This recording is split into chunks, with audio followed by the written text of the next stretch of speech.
Ikuti Diklat Nasional 32 JP bersama belajar era digital dengan tema praktik mudah menyusun modul ajar dalam kurikulum Merdeka, yang akan dilaksanakan pada tanggal 1 hingga 4 Juli. Di sini ada tes dan tugas otentik.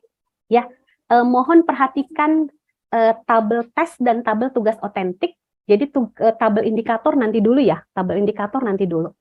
Tes, jawaban harus benar. Tugas otentik, ada produk, ada kinerja, ada solusi. Kalau Bapak Ibu fokus pada tugas otentik, Bapak Ibu bisa masukkan tes. Tapi kalau Bapak Ibu hanya fokus pada tes, belum tentu ada tugas otentik. Tes, nggak boleh muridnya tahu. Validitas. Tugas otentik sebisa mungkin murid tahu. Tadi ya saya katakan, wah ini nomor 1 ini yang dijelaskan kemarin ini pisang goreng. Nomor 2 ini yang dijelaskan rujak mangga. Wah ini nomor 3 tentang apa tuh dia proses terjadinya hujan ini. Aduh. Jangan menjadi, ini saran ya, tetap hidup ini pilihan. Bapak Ibu boleh memilih tuh untuk tidak mendengarkan saya. Tapi pikirkanlah, murid-murid itu ujian, dan ketika dia membuka soal ujian, kapan ini diajari sama bapak guru ini? Yang diajari sama ibu ini? Nggak ngerti aku soal ujiannya. Ini apa ini? Apakah kita sebagai guru bangga bila murid kita bingung melihat soal? Jadi sekali lagi, ini bukan tentang bagaimana membuat soal Bapak Ibu, tapi tentang esensi bahwa soal itu adalah salah satu cara kita untuk mengukur sejauh mana murid bisa. Bukan seberapa tinggi nilainya, bahkan bukan apakah dia lulus KKM atau tidak. Tadi ya, kalau ada murid yang bisa menjawab soal, pisang apakah yang bisa digoreng dan enak? A, pisang kepok, B, pisang barangan, C, pisang lilin. Dia bisa aja. A, B, C, hitung kan A, B, C. Atau, ini A, B, C ya. Oh, B. Apa? Ngelempar pulpen.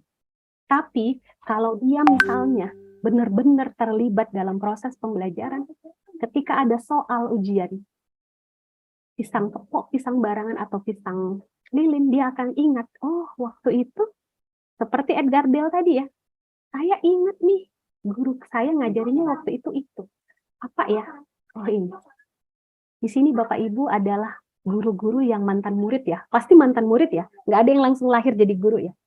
Coba ingat kenangan di mana kita mengerjakan soal dengan baik. Kenapa? Karena kita tahu, ini halaman sekian ini yang ku baca tadi malam ini.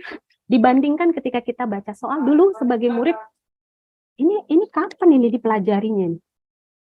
Perasaan mana yang akan membuat Bapak Ibu lebih termotivasi untuk mengerjakan soal ujian itu terus-menerus? Tentu adalah soal-soal yang bisa murid pahami. Oke? Nah, Bapak Ibu bisa lihat nanti juga ini akan diberikan kepada peserta ya, Mbak Rere ya. Nah, ini sudah saya jelaskan supaya kita lebih banyak tanya jawab. Ini juga sudah saya jelaskan tentang tadi tahapan perencanaan asesmen sejak menentukan tujuan pembelajaran di awal, tujuan dulu, lalu kemudian apa tipe tujuannya, lalu maksudnya gini, pengetahuan kita mau mengukur apa nih? Mau mengukur pengetahuan itu C1, belum kita mau mengukur pemahaman C2, atau kita mau melihat keterampilannya. Kalau kita bilang, oh udah pilihan berganda aja deh, oke, nggak masalah. Kita fokus pada itu, fokus pada teorinya. Tapi kalau saya pengen anak tuh lebih tahu nih keterampilan, berarti harus ada karya dong. Oke, sesudah poin 3 tentukan bukti, baru tentukan strategi asesmennya. Ini ada beberapa contoh ragam asesmen. Ya, misalnya ketika tujuan belajar mengingat atau C1 di belum, Bapak Ibu bisa pakai tes tulis dengan pilihan berganda. Kenapa? Karena memang itu hanya nginget doang. Kita jangan berharap murid itu bisa memiliki daya cipta, murid itu bisa memahami konsep gitu ya, membuat karya. Tidak, itu hanya pilihan ganda. Yang kedua, kita pengen murid itu paham, sehingga ini C2-nya belum. Strategi asesmennya apa? Peta konsep, siklus, gambar, tabel, ya, peta pikiran, ya, peta konsep. Jadi murid itu merancang apa hubungan antara bagaimana jalan dari Lampung ke Jakarta. Dia bukan hanya tahu mau pergi kemana Bu Ega, mau ke Jakarta. Dari mana Bu Ega? Dari Lampung, itu C1. Tapi apa yang Bu Ega hadapi sejak dari Lampung ke Jakarta? peta apa yang terjadi di situ. Itu pemahaman Bapak Ibu. C2. Strateginya bisa dengan peta konsep. Selanjutnya. Nah ini, kalau kita pengen mengaplikasikan, kita bisa bermain peran. Ya, ada nih teman-teman guru ya, bukan di program guru penggerak ya, di program lain itu mereka ada guru yang dia menjelaskan tentang gerhana bulan, dan dia meminta muridnya yang satu jadi matahari, yang satu jadi bulan, yang satu jadi bumi. Ya, boleh tanpa atribut ya, boleh tanpa atribut, hanya dikalungkan aja karton matahari, lalu itu bulan, lalu itu bumi, lalu minta mereka berdiri. Nah, kalau gerhana matahari itu ketika bulan di mana anak-anak? Nah, gantian yang lain coba bermain peran.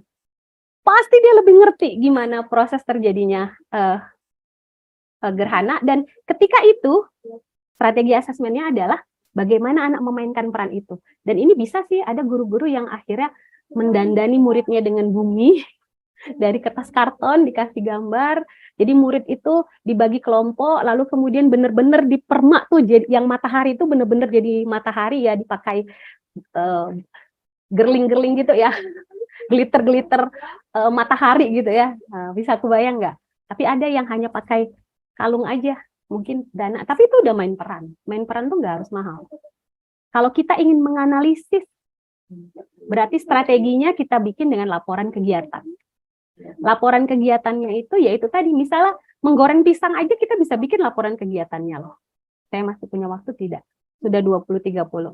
Lalu kalau kita ingin mengevaluasi, di situ ada studi kasus. Studi kasus juga pelipatan, dan C5, C6 dari C3, C4, C5, C6 dari taksonomi Bloom itu sebenarnya sudah masuk ke belajar aktifnya Edgar Dale.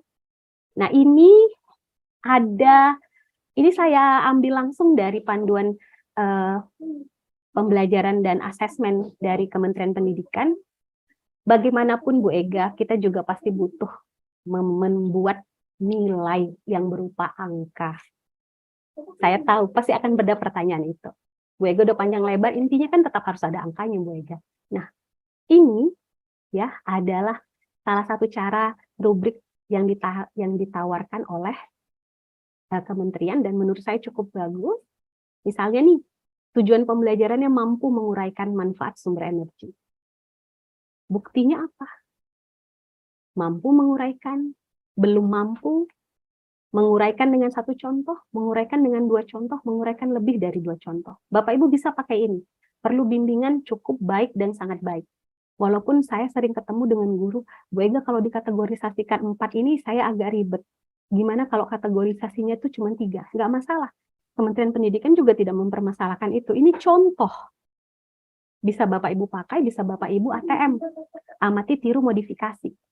Bisa Bapak Ibu contoh mutlak-mutlak, bisa juga Bapak Ibu modifikasi. Ya, jadi perlu bimbingan cukup dan baik Bu Ega. Jadi angkanya tidak 71 sampai 80, mungkin 75 sampai 100 itu sudah baik. Pokoknya udah bisa 2 contoh atau lebih itu udah baiklah Bu Ega. Itu bisa. Jadi Bapak Ibu bisa juga menggunakan rubrik ini untuk memberikan penilaian kepada murid. Rubrik itu dibutuhkan dalam sebuah asesmen akhir ya, asesmen sumatif. Mengapa? Agar kita tidak meraba-raba seperti dukun. Dan memiliki rubrik yang baik, itu akan membuat kita ketika ketemu nih nilai ujian murid tidak lewat dari KKM, kita jadi, saya punya nih catatan tentang bagaimana dia di kehidupannya sehari-hari.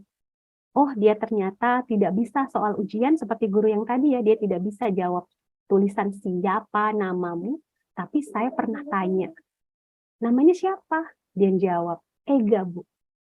Oh, berarti walaupun nilai ujiannya rendah, kita tidak merasa berdosa untuk menaikkannya. Kenapa? Karena kita tahu bahwa dia punya bukti sudah memahami pembelajaran itu, sehingga kita tidak stres ketika mau rapotan.